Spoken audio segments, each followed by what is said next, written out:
وبارك وسلم أجمعين رب اشرح لي صدري ويسر لي أمري واحلل عقدة من لساني يفقهوا قولي اللهم فقهنا في الدين.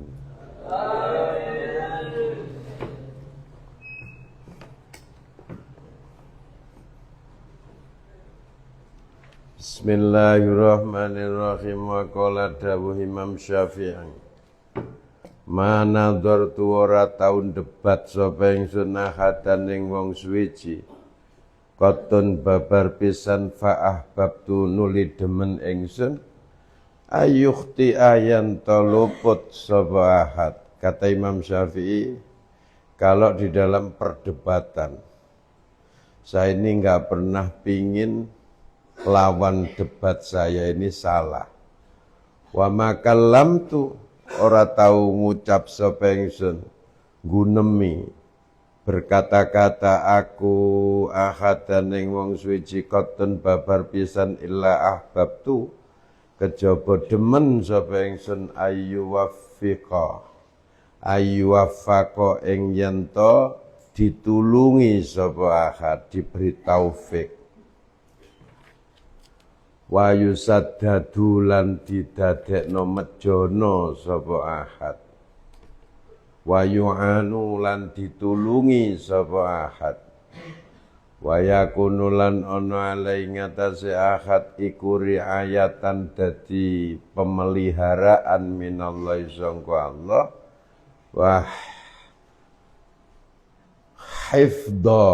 wa hifdha minallah maksudnya. Wa hifdha lan jaga wa hafidha lan wa yu'anu wa hafidha lan jaga sapa man. Wa makallam tulan orang ngucap ing wal makallam tulan orang ngomongi sapa ingsun ahadan wong suci koton babar pisan illa wa ana kejaba khalif tawe ingsun iku uridu ngarepna sapa ingsun ayu bayina ento mertelakna sapa Allah taala al haqq ing barang hak ala lisani ngatasé lisani ahad au ala lisani atawa ing ngatasé lisan ingsun. Nah, itu termasuk mujadalah, perdebatan wajadilhum billati hiya ahsan. Yang diperbolehkan mujadalah itu kayak yang dilakukan Imam Syafi'i ini. Jadi dia tidak mencari kesalahan orang, mencari kebenaran. Mungkin datangnya dari beliau atau dari lawan debatnya, tidak ada masalah. Wa qala Dawsaba Ahmad bin Hanbal, murid beliau, ma shallaitu ora salat ingsun salatan ing salat mundu arba'ina, wiwit 40 apane sanatan taune illa wa ana kejaba khalitawi ingsun iku ad'u ndongakno ingsun li Syafi'i kedua Imam Syafi'i. Nah, ini yang ditiru oleh para santri. Niru perbuatannya Imam Ahmad bin Hanbal mendoakan gurunya. Kata Imam Ahmad, saya itu setiap sholat ba'da sholat sudah 40 tahun lebih saya mesti berdoa mendoakan Imam Syafi'i, guru beliau. Wa amal imamu Malikun, anapun utai imam rupane Malikun Imam Malik. Fa inna uzatum Imam Maliku kanono Imam Malik aidan halimaneku mutahalliyan. Wong kang berhias diri bihadil khisali klan iki budi pekertial khamsi kang 5. Sama halnya dengan Imam Syafi'i, Imam Malik juga demikian, budi pekertinya amat sangat luhur. Wa yadullulan nutuhna alai ngatasé Imam Syafi'i Imam Malik apa annauzatun Imam Malik iku suila ditakoni Imam Malik ma ing apa takulu ngucap sira ya Maliku Imam Malik fi talabil ilmi ing dalem nyuprih ilmu. Faqala mongkon jawab Imam Malik hasanun air huwa utawi talabul ilmi ku hasanun perkara kang bagus jamilun tur indah. Walakin undur angin pestine ningalana sira ilal ladzi maring wong yalzamu kang wajib ka ing sira sapa man wong khinatus bihu nalikane manjing isuk sapa man wa ila khina tumsi maring mongsone manjing sore sapa sira falzam mongko netepana sira hu ing man. Gimana maksudnya? Suatu ketika Imam Malik ditanya, Imam Malik, gimana pendapat Anda tentang thalabul ilmi? Mencari ilmu itu bagaimana? Bagus, sesuatu yang indah. Tapi yang lebih indah di dalam dunia ilmu pengetahuan itu bukan ilmunya. Tapi dari mana kita mendapatkan ilmu itu? Kamu kalau ingin mendapatkan ilmu, kamu harus tahu siapa yang mau kamu gurui. Pagi, malam, siang, kamu lihat dulu apa perbuatannya. Bagaimana akhlaknya. Baru kemudian falzamhu, kamu merguru kepada beliau. Nah, jadi enggak sembarangan asal cari ilmu. Mana orang yang layak. Ini karena ilmu bukan ilmu pengetahuan umum ya. Jadi ilmunya Allah, ilmu syariat, ilmu akhlak, ilmu hakikat itu nggak bisa asal dapat ilmu itu nggak bisa. Apalagi kalau berkenaan dengan ma'rifatullah, makomat di dalam jenjang ubudiyah misalnya. Ya nggak bisa, itu kan harus orang yang ngajari kita, orang yang sudah punya dhu khibratin azimah, harus punya pengalaman. Gimana kan dia ngajari kita ilmu rohani, dia sendiri nggak ngerti rohani, kan gitu. Makanya kata Imam Malik, lihat dulu pagi, sore, apa yang mereka lakukan, apa yang kamu akan lakukan untuk dia. Wa qala dawsapa asy-Syafi'i, Imam Syafi'i rahimahullah ta'ala, ra'aitu ningali ingsun an-Nauzat temen Imam Syafi'i kusuila ditanya Imam Malik ya. Imam Syafi'i kan muridnya Imam Malik. Kata Imam Syafi'i menjelaskan gurunya. Jadi memang kebesaran seorang guru itu karena dijelaskan muridnya. Imam Syafi'i hebat. Kita tahu bahwa Imam Syafi'i luar biasa hebat begitu kan karena muridnya Imam Ahmad bin Hanbal menjelaskan.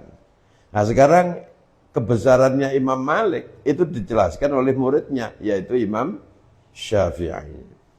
Ra'aitu ningali ingsun Nauzatun Imam Malik usila ditakon Imam Malik an arba'ina sangka 48 masalatan masalahnya. Suatu ketika Imam Malik ditanya tentang 40 masail. Faqala dawuh sapa Imam Malik fisnaini ing dalem loro wasalasina 30 minha sangka arba'in la adri ing lafat la adri.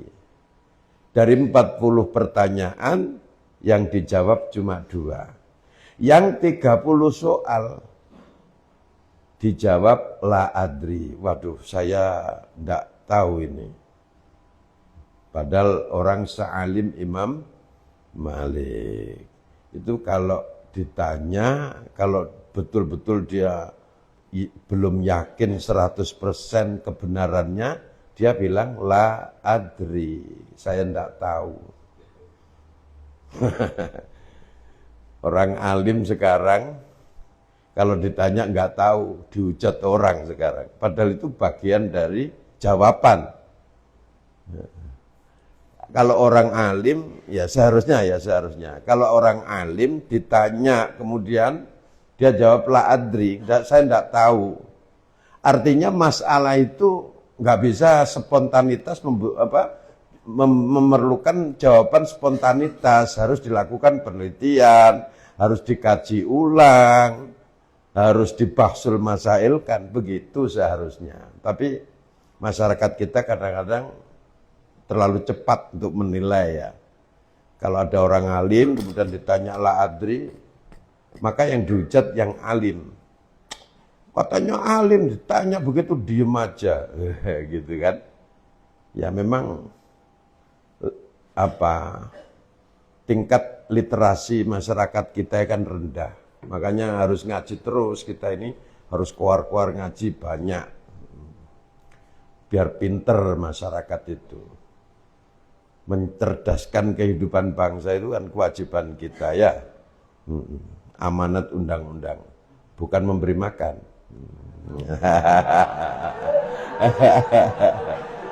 Amanat undang-undang itu mencerdaskan kehidupan bangsa, bukan mengenyangkan kehidupan bangsa. Ya beritahulah pemimpin sampean itu, Gus Wowo, biar ya enggak nanti kalau enggak dikira ngeritik ya. Bukan ngeritik sih begitu, itu bukan kategori ngeritik, itu apa ya, mungkin mengingatkan. Programnya bagus, tapi yang lebih penting kan banyak. Apalagi kalau sudah ngaji wirai kayak Imam Abu Hamid Al-Ghazali, kayak Imam Syafi'i, berapa tahun nggak pernah merasakan kenyang, ya kan? Artinya dunia kekenyangan itu bukan dunia yang baik. Dan orang pinter bukan karena kenyang, gitu loh. Nggak ada orang pinter karena dia kenyang, itu nggak ada. Sing akeh turu ya. Karena kenyang dia banyak tidur, itu ya. Wa zuhduhu lan utawi zuhde Imam Malik, wa wara'u lan wira Imam Malik iku adharu, luwih pertelo min ayyudh karoti nimbang yanto disebutkan. Jadi satu paragraf saja ya, keagungannya Imam Malik dijelaskan oleh Imam Abu Hamid Al-Ghazali. Imam Abu Hanifah juga satu paragraf, Imam Ahmad bin Hanbal juga satu paragraf. Malah Imam Ahmad bin Hanbal dan Imam Sufyan jadi satu. Yang banyak dikaji, diutarakan adalah Imam Asy-Syafi'i. Artinya bahwa Imam Abu Hamid Al-Ghazali itu sangat amat kagum dengan Imam Asy-Syafi'i. Orang kalau cinta itu kan menyebutnya berulang kali, banyak, sering disebut-sebut saja. Wa amma Abu Hanifah tanapun utai Imam Abu Hanifah,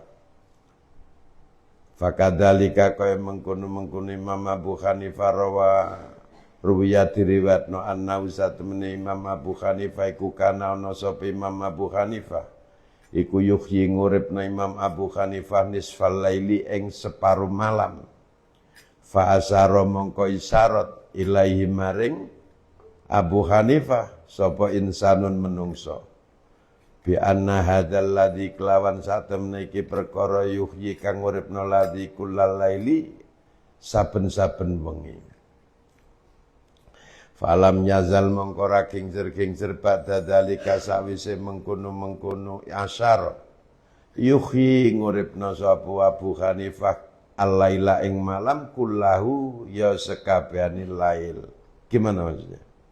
Jadi Imam Abu Hanifah itu nggak pernah telat qiyamul lail. Tapi menghidupkan malam itu hanya separuh. Separuh lagi dipakai untuk tidur. Separuh ya, separuh tidur. Itu kemudian suatu ketika ada orang bilang, fulan ini ahli ibadah, kalau malam dia nggak pernah tidur sama sekali. Kalau malam dia lebih senang menghidupkan malam untuk ibadah, menulis, ngarang, fatwa dan sebagainya. Begitu Imam Abu Hanifah dengar begitu, sejak itu dia nggak pernah tidur malam. Wa qala lan dawuh Imam Abu Hanifah, ana utawi ingsun iku astahyi, malu sapa ingsun minallahi sangka Allah. An usofa ing yen to disifati ingsun bima klan barang laisa ora noma iku fiya ing dalem ingsun. Kata Imam Abu Hanifah, saya malu dibilang orang menghidupkan malam semuanya, padahal saya tidak melakukan. Gak bener. Saya dipuji banyak orang bahwa saya ini gak pernah tidur malam, padahal saya tiduran. Nah, sejak dengar ada orang ngomong bahwa Imam Abu Hanifah ini selalu menghidupkan malam semuanya dengan ibadah, dan saat itu belum melakukan, sejak itu dia melakukan. Mulai sejak itu gak pernah tidur malam, karena malu ada orang muji kayak begitu dia nggak melakukan. Wa kadzalika kaya mengkene Imam Abu Hanifah, Ahmadu tawi Imam Ahmad bin Hanbal, wa Sufyanu lan Imam Sufyan Ats-Tsauri, zuhduhuma utawi zute Ahmad lan Sufyan, wa wara'u malan wiraine Ahmad lan Sufyan iku adhara luwih terang min ayut karo tinimbang yen disebutna apa zuhduhu wa wara'u. Kata Imam Al-Ghazali, demikian pula Imam Ahmad, Imam Sufyan, Imam Abu Hanifah, bahasanya satu. Wirainya lebih terang untuk disebutkan. Semua orang tahu, di banyak kitab telah dijelaskan. Di kitab Akhlaqus Sholihin juga ada, Kang, zaman mutolaah bagaimana Imam Ahmad bin Hanbal, bagaimana Imam Sufyan Ats-Tsauri, bagaimana Imam Abu Hanifah. Wasayati lan bakal tumeka fi asnail kitab ing dalam tengah-tengah kitab minal hikayati sangka pira-pira cerita apa barang ya tulunutun apa mala dalika ing atase mengkono-mengkono zuhduhu wa wara'u. Fandur mongko ningalana sira al-ana saiki laladina maring wong akeh yadauna kang ngajak yadauna kang yadauna kang ngaku-ngaku sapa ladina al-iktidaa ing manut biha ulai lan mengkono khamsah.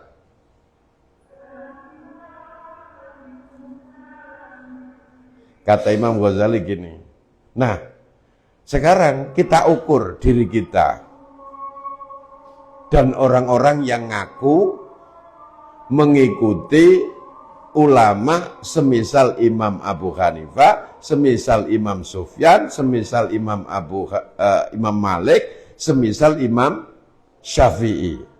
Kalau akhlak mereka ini seperti ini, terus kitanya gimana?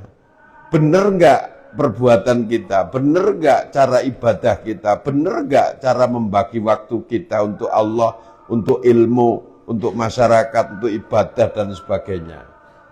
Lah gitu. Kamu kan ngaku mengikuti madhab Syafi'i atau Imam Syafi'i. Imam Syafi'i seperti itu, lah kamu gimana? As-shadaku, kata Imam Ghazali. Apakah memang benar-benar jujur sapa haula? Fi dakwahum ing dalam pengaku-ngakune haula amla atau ora. Apa mereka jujur di dalam mengakui bahwa mereka ini mengikuti Imam Syafi'i atau Imam Malik atau Imam Abu Hanifah atau Imam Ahmad atau Imam Sufyan? Amla atau ora. Jawaban ada di diri masing-masing. Kalau saya terlalu jauh. Terlalu jauh sekali baina sama wa sumber minyak. Kalau baina sama wal ard masih ketok ya. Baina sama wa sumber minyak. Mereka ulama-ulama besar yang zuhudnya bagus, wirainya bagus, ilmunya mutabakhir ya. Itu hidupnya hanya untuk Islam, hanya untuk ilmu, hanya untuk dakwah. Masya Allah.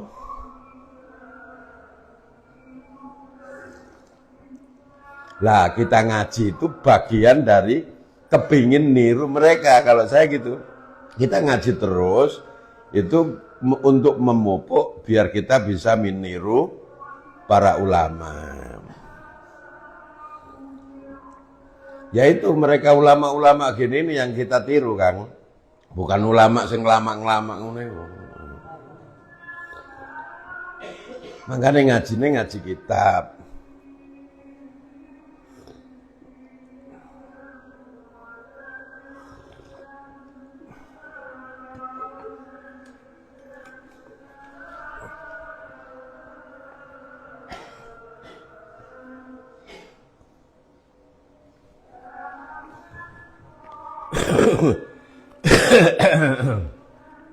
Faslun utawi kiki fasal fi bayani anna jami'al ulumi ing dalem mertelaaken sak temene sekabehane pira-pira ilmu iku laisat ora napa jami iku mahmudatan terpuji. Bab ini akan menjelaskan bahwa tidak semua ilmu itu terpuji. Ada ilmu-ilmu yang tercela, yang dilarang, yang diharamkan oleh Allah untuk dipelajari. Wa nilan ngarepno ingsun Imam Ghazali bidzalika klan mengkono laisat mahmudah.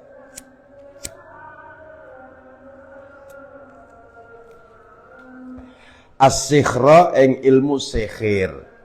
Di antaranya ilmu yang tercela, yang tidak boleh dipelajari, itu sihir. Watolasima lan piro-piro jimat.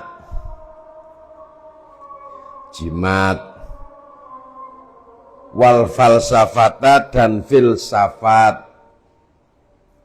Filsafat itu menyesatkan. Imam Ghazali buat kitab namanya Tahafutil Falasifah, kebingungan orang ahli filsafat. Nah tapi itu Ibnu Rus ahli filsafat, Ibnu Hayyan ahli filsafat, ya kan? Mempelajari filsafat, tapi untuk kepentingan ilmu kalam, untuk kepentingan teologi Islam, tidak apa-apa. Sama dengan sekarang berkembang filsafat hukum Islam, tidak apa-apa. Filsafat yang dimaksudkan adalah filsafat eksistensialisme. Ya, itu filsafat yang dibuat oleh Plato, Aristoteles, apalagi filsafat Marxisme ya, yang dibuat oleh Karl Marx. Itu menyatakan agama ini candu, racun, lebih bahaya daripada opium, macam-macam. Ya makanya biar tahu juga boleh belajar. Nah Imam Al-Ghazali sudah langsung mencetuskan bahwa filsafat itu nggak boleh tercela karena beliau memang dulunya juga ahli filsafat. Ibarat orang ahli rokok, sudah tahu bahayanya rokok, dia terkena bahaya rokok, lalu mengharamkan rokok. Kayak gitu loh.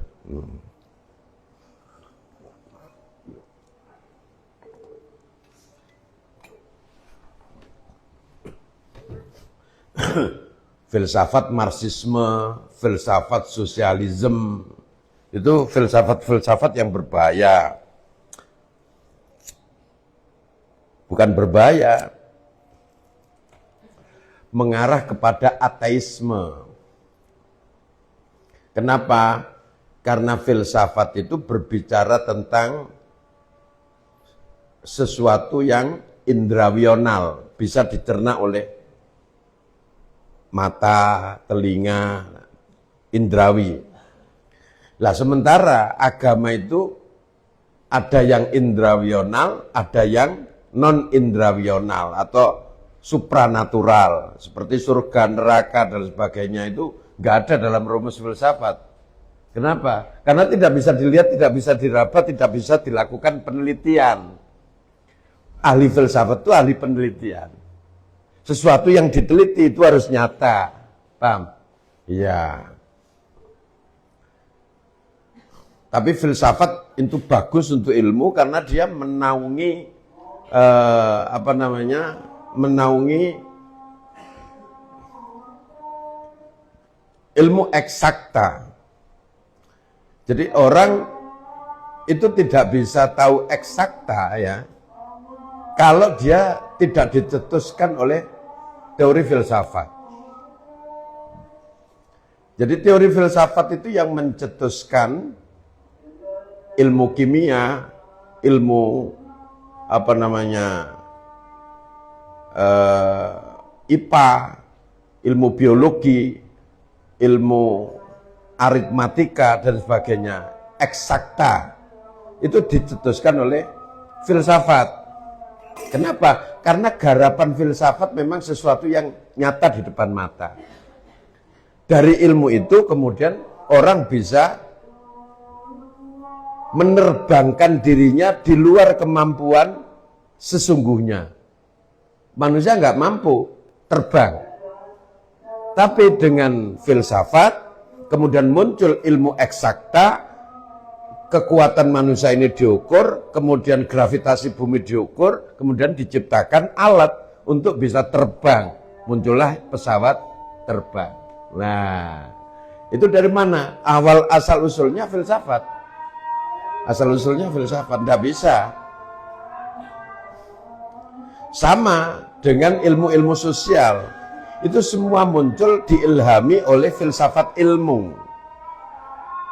Kenapa orang ini butuh hukum? Kan gitu. Karena manusia ini superior. Manusia ini semua merasa benar. Maka ukuran kebenaran adalah sesuatu yang eksak, sesuatu yang pasti. Nah gitu. Nah kalau surga neraka itu gak ada urusannya, paham nggak?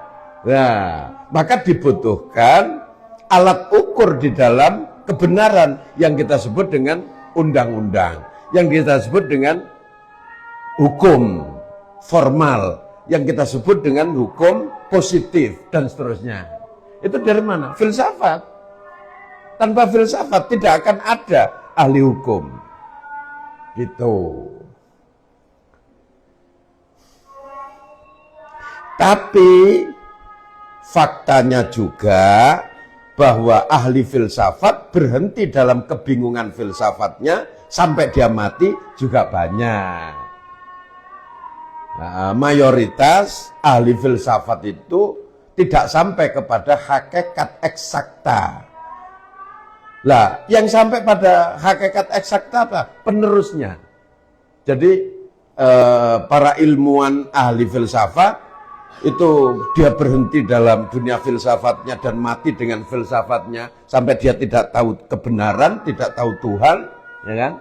Kemudian dilanjutkan oleh ahli filsafat seterusnya terus generasi sesudahnya terus akhirnya muncul ahli eksak gitu loh. Kemudian diukurlah kenapa filsafat itu begini. Coba kita ukur, benar enggak? Nah, maka muncul tokoh-tokoh ahli eksak seperti Ibnu Hayyan, Al-Farabi, Ibnu Sina, Ibnu Rus dan seterusnya menciptakan farmasi, menciptakan ini orang asalnya bagaimana ini kok biar orang ini bisa dipoto ini gimana? Buat biar gambarnya ini tidak harus menggunakan tangan. Nah, muncul ilmu lensa, ya kan? Itu orang Islam.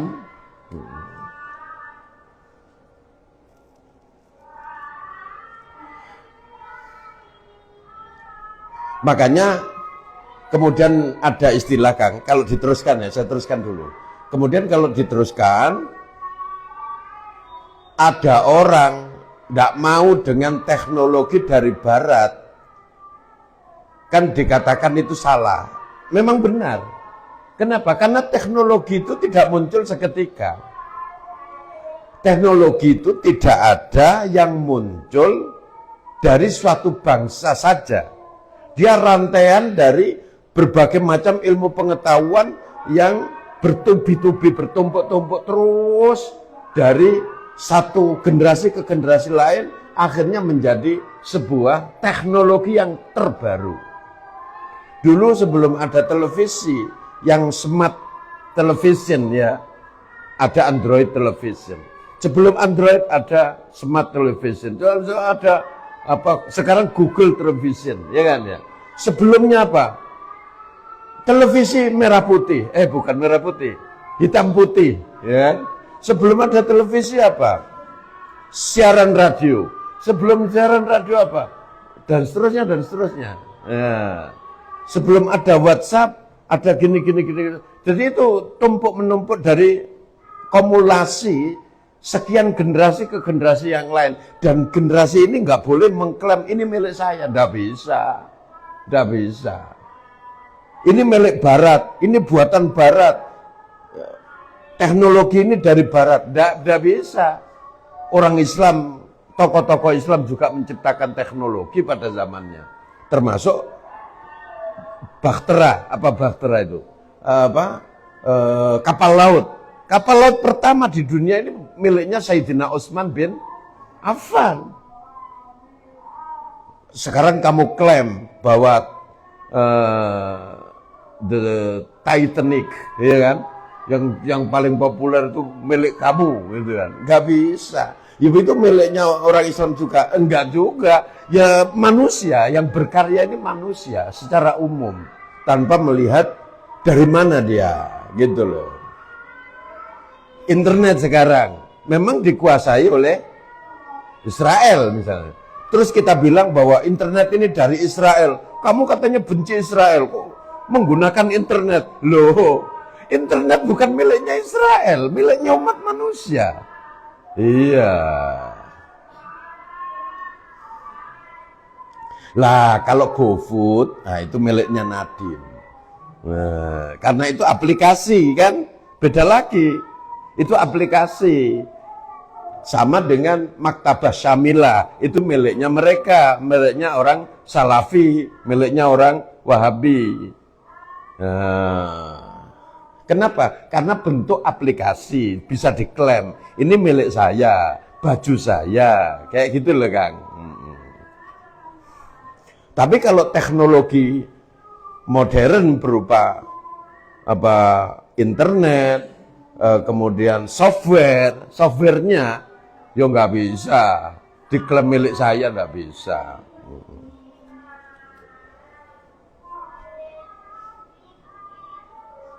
Makanya kalau klaim-klaiman begitu kan akhirnya nggak bakalan ketemu kalau mau dipatok menjadi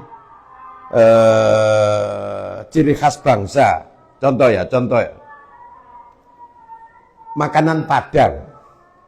Indonesia mengklaim ke UNESCO sana bahwa masakan Padang itu adalah miliknya Sumatera, kan gitu. Ya gak bisa berhasil, kenapa? Karena makanan Padang itu tidak hanya di sini. Di Malaysia juga masakan Padang itu ada. Kemudian di Kuala Lumpur juga ada, di Thailand juga ada. Jenis modelnya, sambelnya persis seperti itu. Nah, kalau dan di sini namanya Padang. Terus diklaim bahwa itu adalah hasil karya budaya bangsa Indonesia. Nggak diterima sama UNESCO, ya kan? Ya, beda dengan misalnya batik. Batik diterima. Kenapa? Karena itu ciri khas.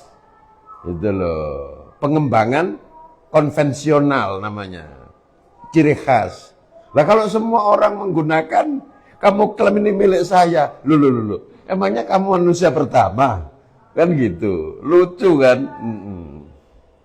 Anjane orang kita ini kadang-kadang ya lodong, kayak kurang kerjaan. Kadar masakan Padang aja kok diajukan ke UNESCO, ya kan ya?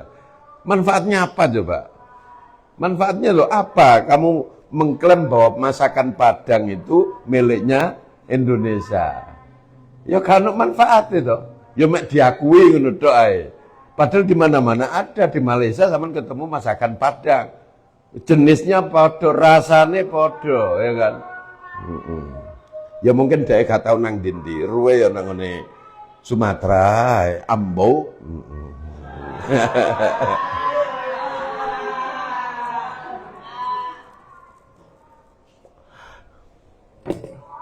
pecel, mau klaim gone Jombang, ya gak ketemu Cak. Nok Madiun ya ono pecel kok. Kediri ya ono pecel, malah ono kono ono tumpange, ya. Ya iya. Milik Jawa Timur enggak juga. Di tempat lain juga banyak.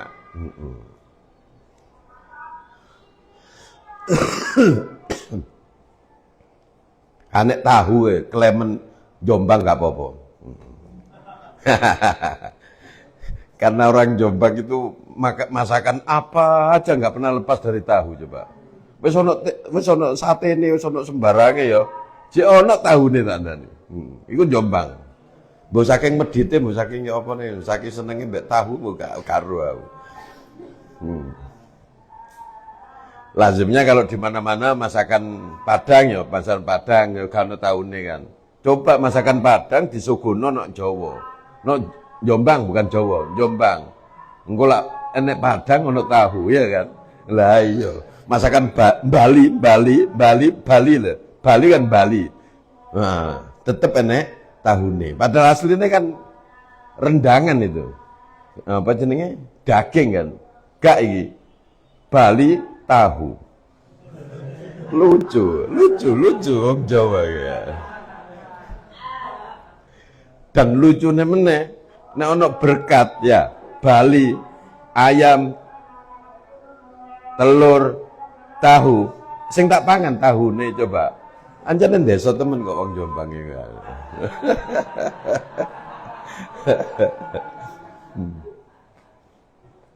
Kan ono macam-macam iku, Kang. Iwake lho macam-macam. Ngono sing dipangan tahune. Kenapa? Enak. Gak butuh tenaga. Brul empuk ngono ya kan ya. Tahu. Wes. Jadi filsafat itu oleh Imam Al-Ghazali disebut min ilmin atau minal ulum as-sayyi'ah ar-radhilah. Termasuk ilmu yang jelek, yang tidak baik untuk dipelajari. Wamalan barang syabah nyerupani maha ing filsafat. Nah, ini alasannya. Amma sikhru anapun te sihir watolasimu lan pira-pira jimat fa innahuma mongko satemene sihir lan tolasim iku muaddiyani nyebabno karone ila anwain maring pira-pira macem minad dorori sangka bahaya, menyebabkan madorot. Jelas itu. Apa memang ada tenun, sihir, santet? Nah kalau nggak percaya sini tak coba. Wah, gak wani. Kan kamu nggak percaya bahwa sihir itu ada. Ayo coba kita coba. Digambar kono, kemudian diobong, diwacakno, kul kuduk kadal kesit gotong dadi kasap. Ono doro digusak maburo.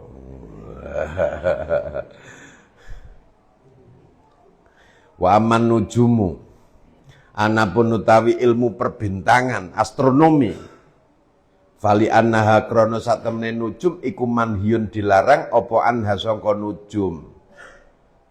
Nah ini juga menjawab pertanyaan orang-orang yang sok ahli ilmu apa? Perbintangan, ahli apa? Ahli apa? Ahli perbintangan apa? Astronomi. Ya. Buat apa sih itu? Wadah ru'yah barang. Jelas-jelas bisa ditentukan kan gitu. Jadi konsepnya beda. Islam itu menganggap bahwa apa amalan-amalan seperti puasa, sholat itu diwajibkan kepada umat manusia dari taraf pendidikan yang paling rendah dari orang yang tidak berilmu sampai pada siapa saja yang disebut manusia itu tetap punya kewajiban, termasuk puasa. Itu caranya masuknya puasa itu dilihat begini saja, dengan mata telanjang, tidak menggunakan alat bantu apapun. Nah, ilmu perbintangan itu menurut sebagian ulama dilarang malahan. Jadi hisab itu kan hitung-hitungan. Hitung-hitungan itu tidak pasti pas dengan fakta lapangan. Itu yang jelas.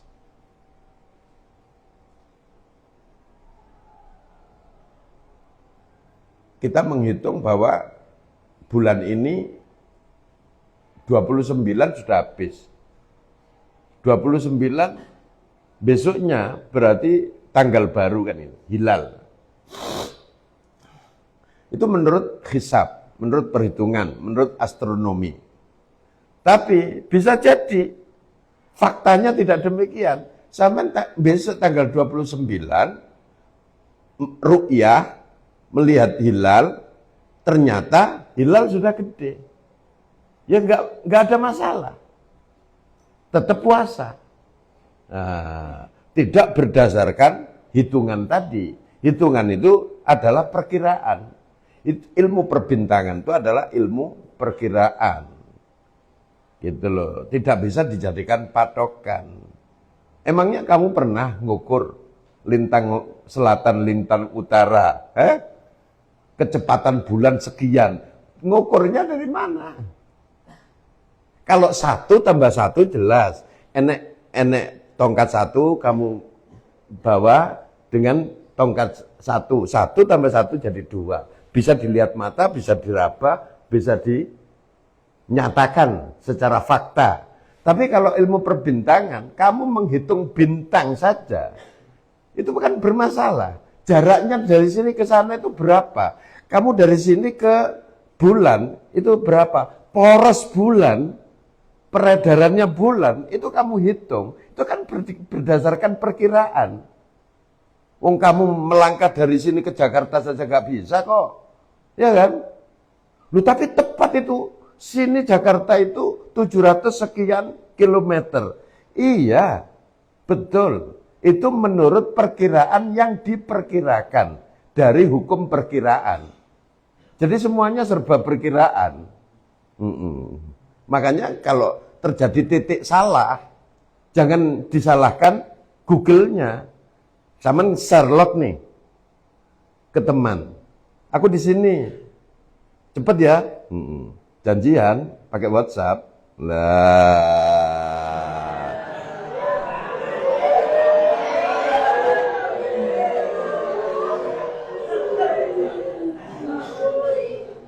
Gak ngono gak kena gondol ya. Ternyata dia muter nggak sampai-sampai. Kenapa? Titiknya berubah.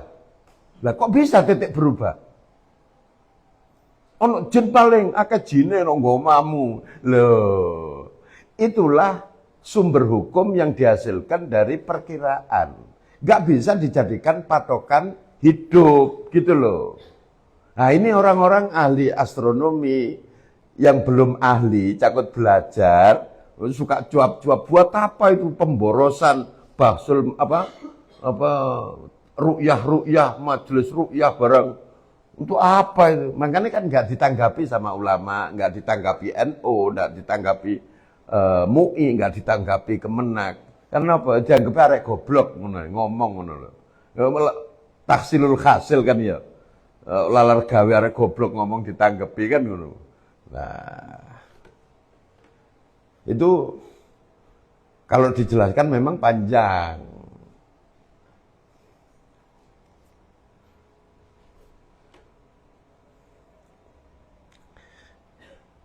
Kecepatan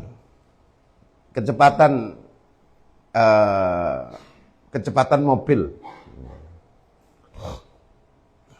antara Google dengan manual, coba dibenarkan mana? Manual lah, karena dia ngukur langsung kecepatan roda kan gitu. Kecepatan manual di speedometer itu sudah 100. Di kecepatan Google itu masih berapa? 89. Zaman nggak bisa ndelok ngono mobilmu elek. Nggonku kan Alphard, Mercy.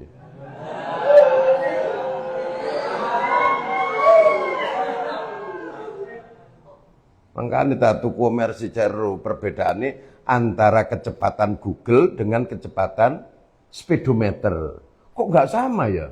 Lah, itulah hukum perkiraan. Namanya geometri, namanya aritmatika, namanya apa tuh? Itu kan semua hukum perkiraan. Makanya nek kamu salah, kemudian disalahkan gurumu sing goblok. Podo-podo ngira-ngira nih, ya kan? Ya iya, podo-podo ngira-ngira, podo-podo ngitungnya. Kita bisa menghitung saja, itu berarti sudah paham dengan rumus. Lah, yang dimasalahkan kalau sampean nggak bisa menghitung, nah itu baru salah. Sing goblok berarti muridnya atau gurune. Wis diterangno bola balik ngene lho Kang rumuse, ya cos 1 plus sin cos 2 sama dengan ini cos sekarang kos-kosan kaos utang ngono ya.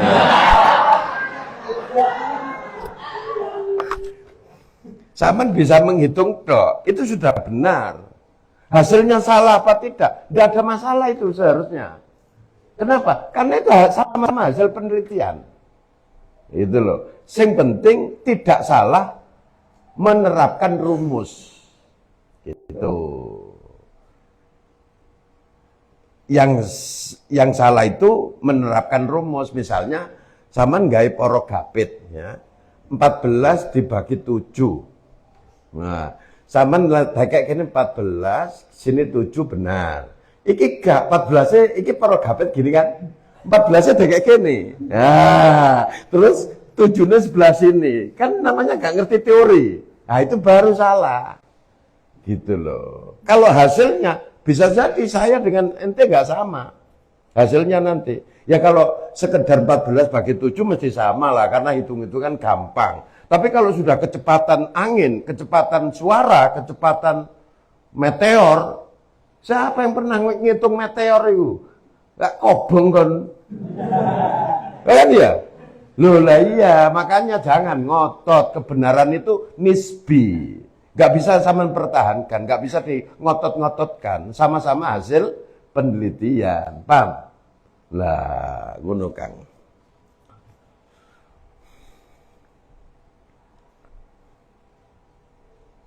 Sekarang ada ilmuwan menjelaskan gini. Kenapa Isra Mi'raj itu benar-benar nyata? Karena di luar logika keilmuan umat manusia. Titik. Jawabannya. Dibahas dengan cara apapun gak ketemu. Kecepatannya Burak yang membawa Rasulullah ya dari Makkah ke Madinah kemudian ke Masjidil Aqsa. Kalau Quran kan langsung Makkah Masjidil Aqsa, tapi kan lewat di atas Madinah tuh. Nah, kemudian dari langit 1 terus sampai langit 7. Itu kecepatannya tidak kemudian turun lagi dan belum subuh kan waktu itu. Nah, belum pagi. Itu kecepatannya tidak bisa diukur dengan ilmu manusia selama ini. Apapun teorinya, nggak ketemu. Nah, ini ada profesor yang sedang ngomong begitu. Wow, gempar. Makanya Isra Mi'raj itu sesuatu yang hak, nyata, benar-benar mukjizat Rasulullah Sallallahu Alaihi Wasallam. Lo ngono. Makanya, ngaji terus. Lumayan ya oleh kuliah umum awam memang.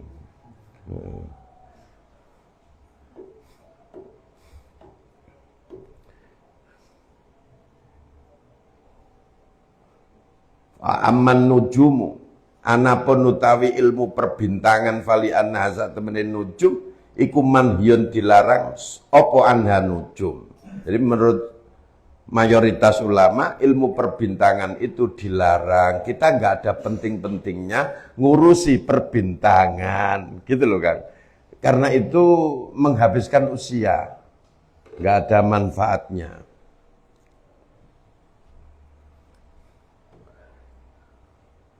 Ya padha lah Kang. Prediksi hari ini hujan deras, dadakno kana udan. Sing udan nang ndukur kasur tok. Ya kan? Nah, iya. Prediksi hari ini terang, ternyata badai. Lah badai-badai itu kan kenapa banyak memakan korban kan karena tidak sesuai dengan prediksi. Prediksinya besok bulan ini, sekarang sudah datang. Iya. Lah kalau sudah diprediksi duluan, orang sudah siap-siap duluan. Gempa bumi contohnya. Kurang canggih gimana itu Jepang, Amerika memakan korban, ya kan? Padahal itu sudah di-warning. Tapi kan dia nggak tahu kapan terjadinya desnya itu loh. Kan nggak tahu. Diperkirakan jatuh pada bulan ini, tapi enggak. Megatrust, gak teko-teko sampai saiki. Tahu Megatrust? Tsunami yang 24 meter. Nah, sampai sekarang yang buat teori sudah masuk penjara, di penjara karo Mbak Wiwi itu. Tahu Mbak Wiwi? Gitu aja aku pikirin, itu loh. Ya kok nggak tahu, itu loh. Mbak Wiwi jenenge itu. Wong Solo itu.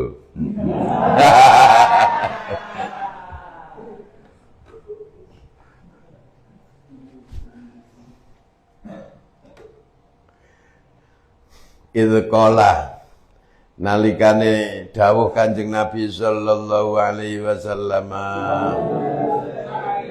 idza dzukira nalikane dituturna panujumu pira-pira bintang, fa amsiku mongko padha ngekera sira kabeh.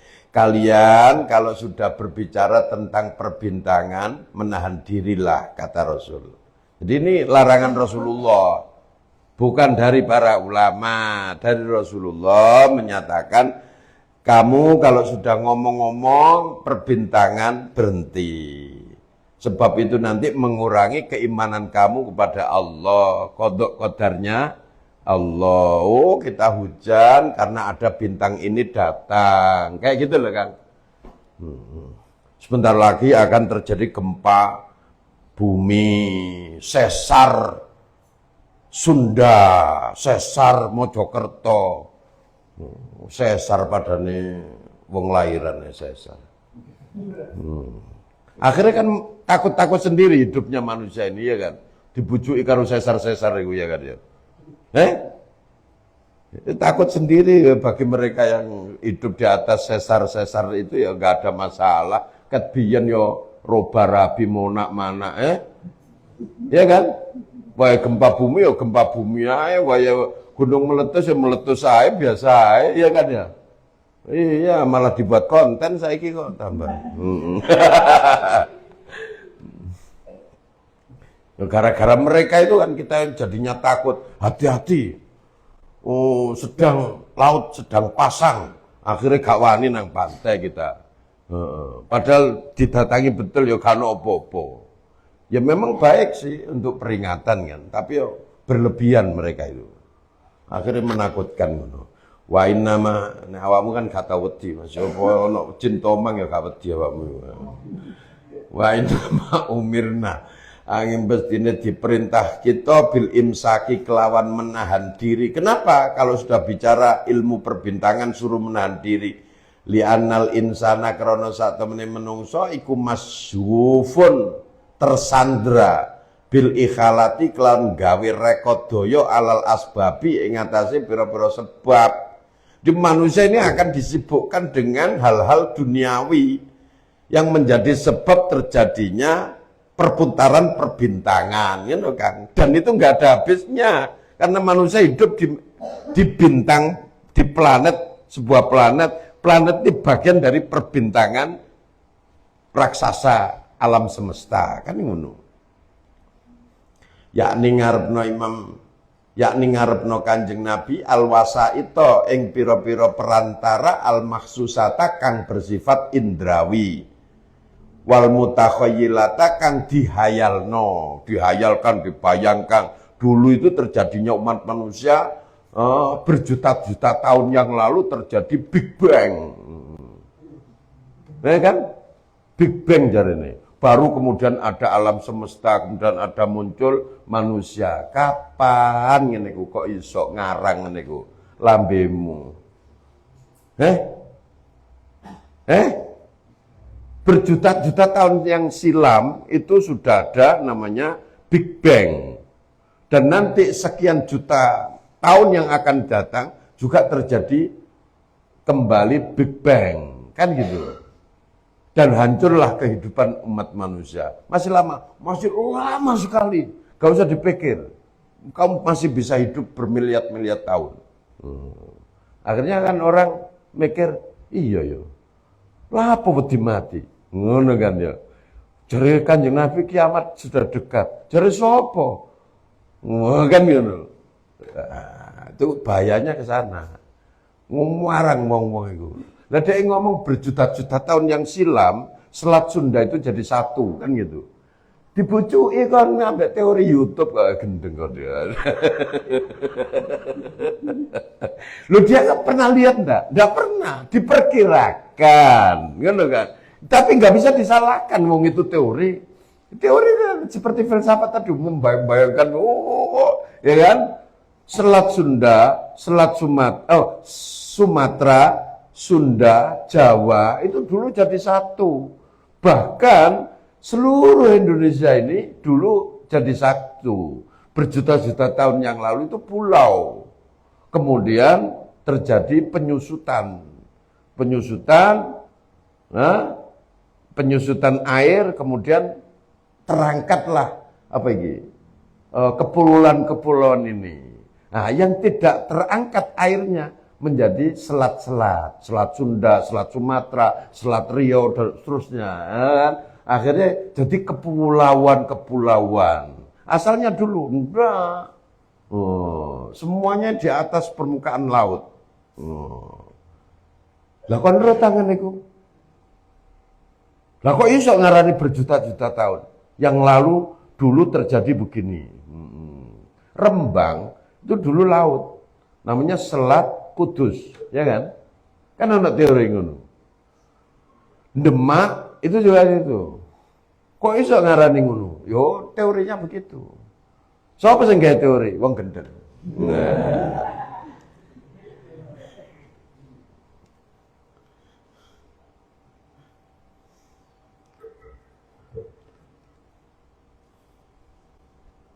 Wala Allahu. Makanya kan nek Quran gampang. Manusia pertama itu Nabi Adam. Sederhana aja. Kenapa manusia pertama Nabi Adam? Karena silsilahnya jelas. Orang itu bisa tahu saya ini bin Adnan, bin Mudhar, bin Kinanah, bin, ya kan?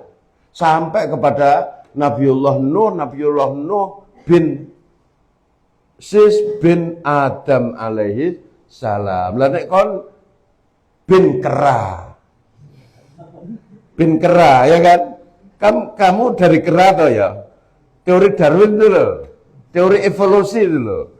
Sing ono teori Mojokertensis, Soloensis. Ya, Soloensis ya Mbak Wiwi ku.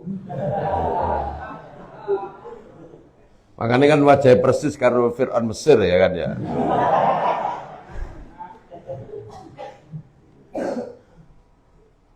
Itu dari mana itu? Gak jelas. Kenapa gak jelas? Bapaknya siapa itu? Ya berarti bapakmu kan ngono. Ya kan? Ya bapaknya Charles Darwin itu. Tahu Charles Darwin? Yang mencetuskan teori evolusi manusia. Orang apa itu? Orang ateis.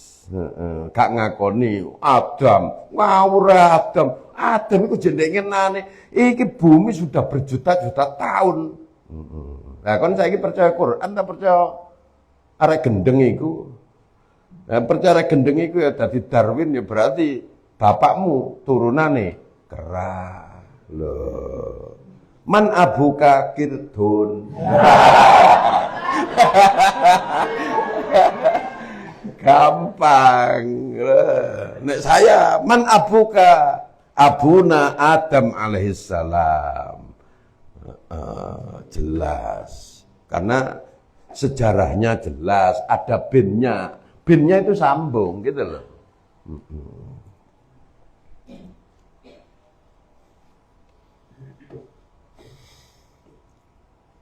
Wala allahu menawa nujum. Wala allahu menawa insan, maaf.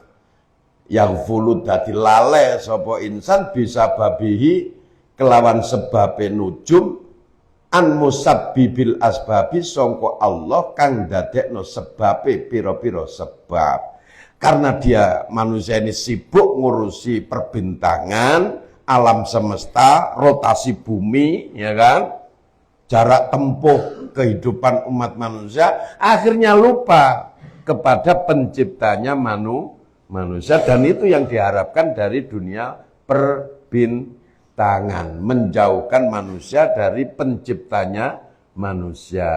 Semuanya bisa kita taklukkan, teorinya kan gitu. Kenapa gunung ini erupsi? Kenapa gunung ini meletus? Karena kita enggak mensuplai zat yang dibutuhkan oleh gunung.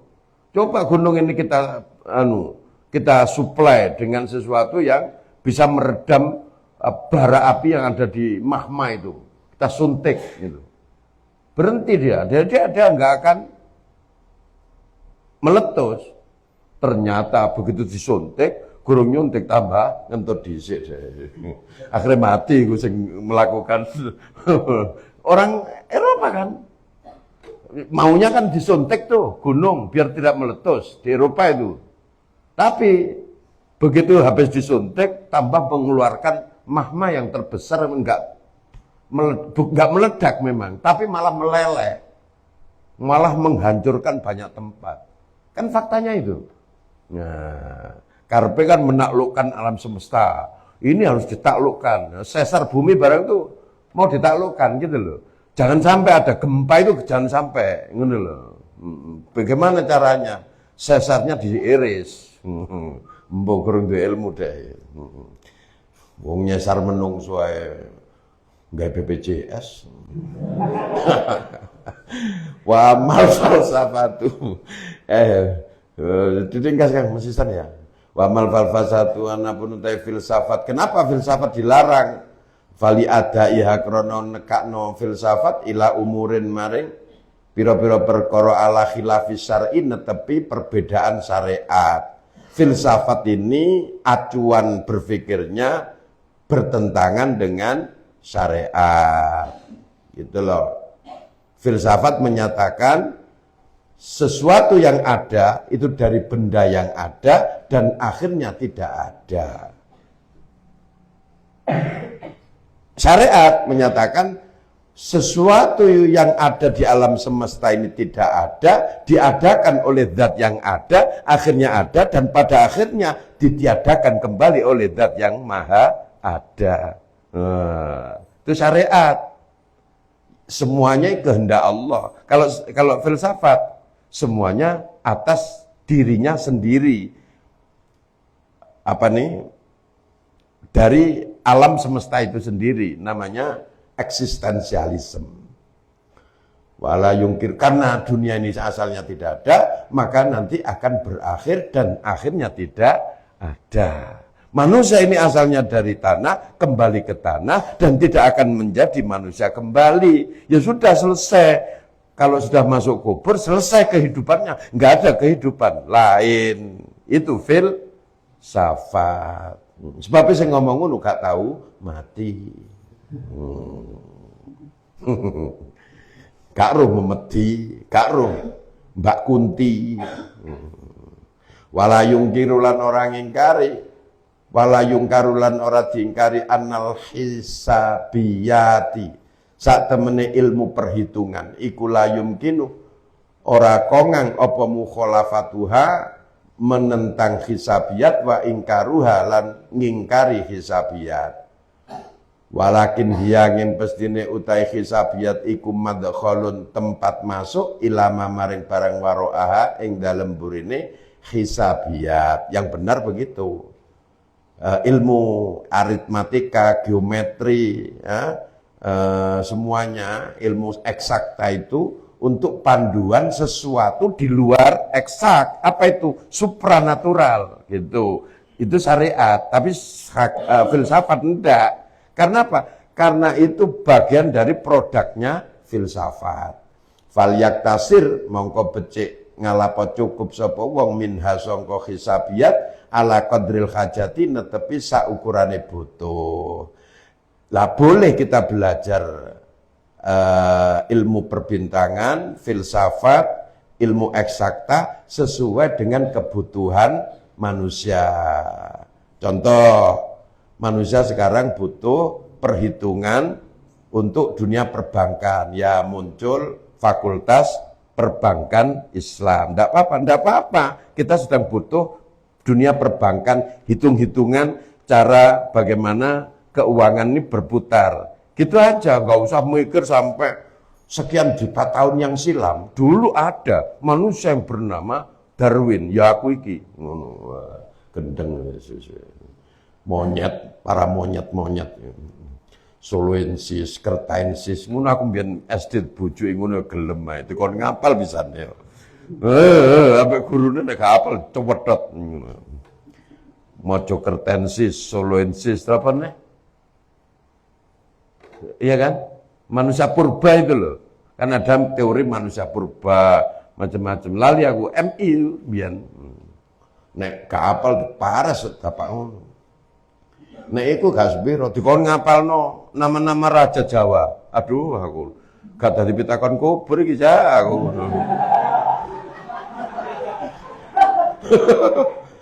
Wis dibawuju tok mek guru-guru mbiyen ya. Lah guru-guru mbiyen iku piye ya? Wa minat tabiati sangka tabiat alat tolabi ngatasi nyuprih lil hajati maring kebutuhan. Contohnya yang diperbolehkan wa minan nujumi sangka ilmu perbentangan ala ma'rifatil manazili untuk mengetahui berbagai tempat. Ma'rifatul manazil itu termasuk mapping. Ya, itu ma'rifatul manazil. Kedudukannya termasuk kedudukannya bintang Aus ya, bintang Asad, bintang Qaus itu di mana dan menyebabkan apa boleh. Perputaran duniawi, perbintangan. Oh, sudah masuk bulan ini. Ini sekarang bintangnya yang ngono lho Kang. Gitu aja boleh untuk menghitung sekarang bulan apa. Misalnya orang nggak tahu bulan ya nggak apa-apa toh, tetap hidup toh ya. Lah iya. Tetep ya iso numpak Mercy ya. Malah sing pinter bintang-bintang gak tau numpak Mercy. Wadala ilil kiblati lan pira-pira petunjuk kiblat untuk mengetahui kiblat di mana dan sebagainya boleh berhitung. Wallahu a'lam bishawab.